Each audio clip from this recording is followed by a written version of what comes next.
آبی، منم بیدار و اما غرق خوابی.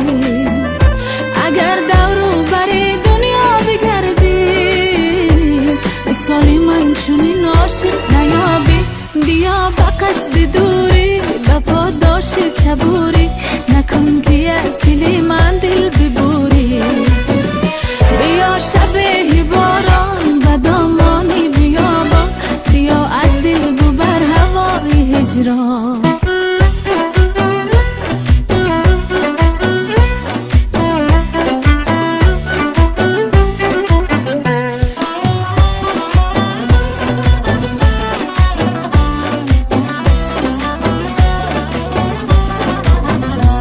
سپردم امتحان دل جدایی، در این شب‌های سرد بی صدایی.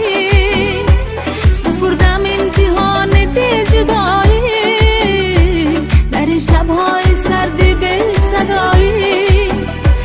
بله در پای شب‌ها انتظارم که شاید ناگهان از درآیی.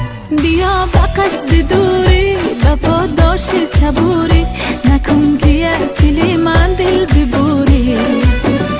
بیا شب باران و دامانی بیابان، بیا از دل ببر هوای هجران.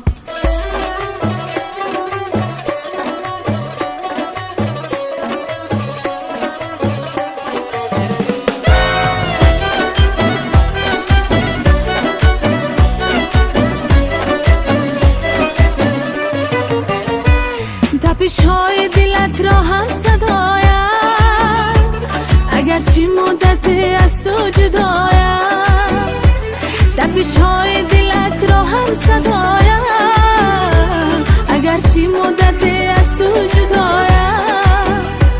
میان این همه مردمی عالم، عزیزی و عزیزی از برایم.